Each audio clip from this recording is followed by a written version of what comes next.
السلام عليكم ورحمة الله وبركاته. ازيكم حبايبي عاملين ايه؟ اللهم صل وسلم وبارك على سيدنا محمد وعلى اله وصحبه وسلم.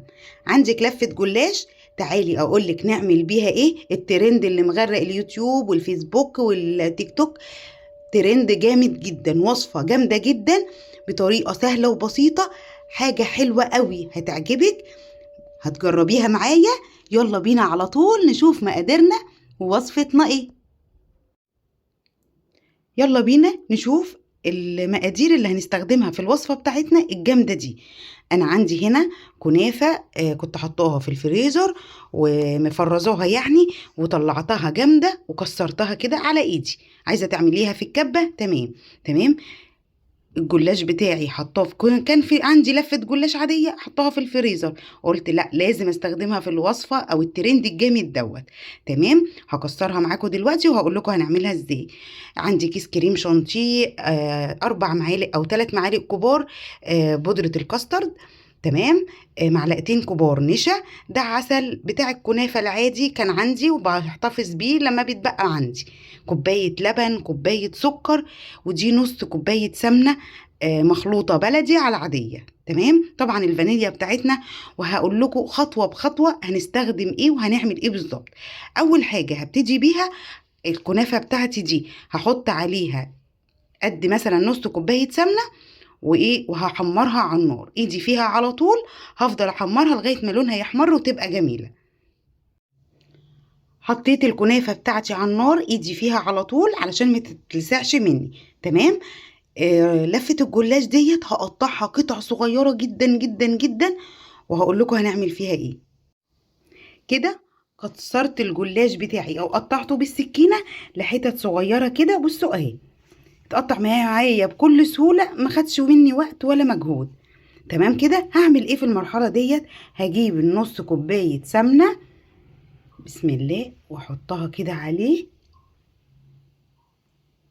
واقلبهم تقليبه حلوه وادخلهم الفرن يتحمروا كلهم. كل شويه اقلب فيهم. تمام، اقلب فيهم كده. هقلبهم دلوقتي قبل ما ادخلهم الفرن، واقلب فيهم وحمرهم تحميره حلوه جدا، وهوريكم شكلهم. كده الكنافه بتاعتي اتحمرت وبقت زي الفل. بصوا لونها ذهبي وجامده جدا وريحتها تحفه. عندك سمنه بلدي تمام، عندك سمنه مخلوطه تمام، عندك سمنه عاديه، المتوفر عندك. تمام. المرحله دي بقى هعمل ايه؟ هعمل كريمه الكاسترد بتاعتي. تمام، هجيب كوبايه لبن، بسم الله الرحمن الرحيم، و3 معالق او 4 معالق كاسترد. هقلبهم حلو جدا على البارد، واحط نقطتين فانيليا اهو، نقطتين فانيليا، واقلبهم حلو جدا وارفعهم على النار لغايه ما قوامهم يبقى ولا تقيل قوي ولا خفيف قوي. هوريكم القوام بتاعه عامل ازاي. كده الجلاش بتاعي اتظبط اهو اتحمر. بصوا ريحته قلب البيت، جميل جدا مقرمش وحلو. والكنافه بتاعتي جهزت، وادي الكراميل بتاعي جهز وبقى تمام. والكاسترد اهو. بصوا انا متعمده ان هو يبقى تقيل، ما يبقاش ولا خفيف قوي ولا تقيل قوي. ليه؟ عشان هنعمل بيه كريمه حلوه قوي هنستخدمها في الوصفه دي. تمام. الجلاش بتاعي لسه سخن وطالع من الفرن، هسقسقه بحبة عسل من بتاع الكنافة بسيط كده اهو، بسم الله، واقلبه تقليبة حلوة. الكنافة هسيبها كده، هحط لها العسل بتاعها في الاطباق، وهوريكم واحنا بنرص دلوقتي الاطباق بتاعتنا. تمام. هقلب بقى الجلاش بتاعي ده حلو قوي وهركنه، ويلا بينا نشوف بقية الوصفة هنعمل فيها ايه. يلا بينا بقى نعمل احلى كريمة هنستخدمها في وصفتنا ديت. جبت كيس الكريم شانتيه حطيته في بولة، وهنزل عليه. جبت فنجان لبن متلج حطاه في الفريزر. تمام، هنزل عليه حبة حبة كده. بصوا متلج ازاي اهو، حبة حبة، وهضربه ضربة حلوة جدا آه، بال بالمضرب، واحدة واحدة كده لغاية ما يبقى قوامه تقيل. وهوريكم قوامه وهقول لكم هنعمل ايه في بقية الكريمة بتاعتنا. بصوا انا نقلت الكريم شانتيه بتاعي في بولة اكبر علشان اعرف ايه اتحكم فيه. بصوا ما شاء الله جامد وماسك نفسه. تمام. المرحله دي بقى هعمل ايه؟ هجيب الكاسترد بتاعي برد تماما، هحطه على الكريم شانتيه واضربه ضربه حلوه جدا.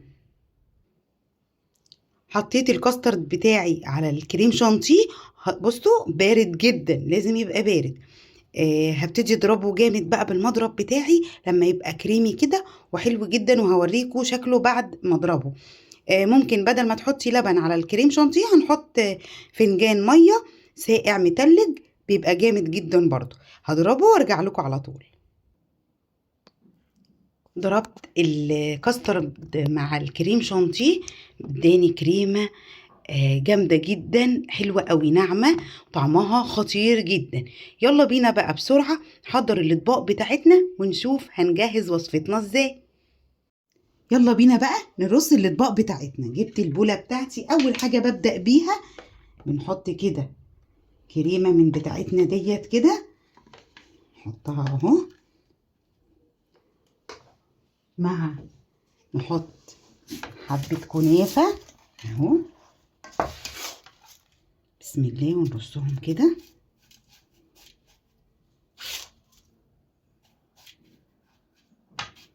طبعا الكنافه بتاعتنا ما حطيناش عليها عسل، هبتدي بس اسقسقها كده اهو بحبه عسل بسيط جدا في الطبق. ليه؟ لان ممكن ما احتاجش الكنافه كلها. تمام. ابتدي بقى اجيب برضو كريمه كده، نوزع الكريمه كده بتاعتنا.